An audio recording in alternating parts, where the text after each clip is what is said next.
અનુભવના આયોજનથી ઇતિહાસ સુધીની આ સફરમાં ખેડૂત મારી સાથે રહેલા છે, જેથી કરી મુશ્કેલ ઘડીને મુમકિનમાં બદલાવી છે. તો એના માટેનો મેક્સિમમ શ્રેય અમારા ખેડૂત મિત્રોને જાય છે. આ આયોજન ગુજરાતની અંદર સૌ પ્રથમવાર થઈ રહ્યું છે, જેની અંદર 100થી વધારે ટેટીના ટ્રાયલો અને 120થી વધારે તરબૂચના ટ્રાયલો, સાથે સાથે ન્યુટ્રિશન તેમજ બાયોલોજિકલ, આ બધા જને સાથે મળી અને 300થી વધારેનો ટ્રાયલોનો એક સમન્વય એટલે કે અનુભવ ક્રોપ શો, જે 10 અને 11 જાન્યુઆરીમાં થવા જઈ રહ્યો છે. તો સ્થળ અને સમય નોંધી લેશો. સ્થળ છે આશાપુરા ફાર્મ, રેલડી, કચ્છ, ગુજરાત.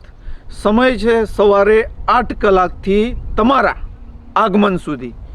તો આ અનુભવની સફરમાં તમે પણ અમારી સાથે જોડાઓ અને એક નવી ઓળખ અને ખેતીને નવી આગવી દિશા તરફ આગળ લઈ જવાનો સૌ સાથે મળી અને પ્રયાસ કરીએ. જય જવાન, જય કિસાન.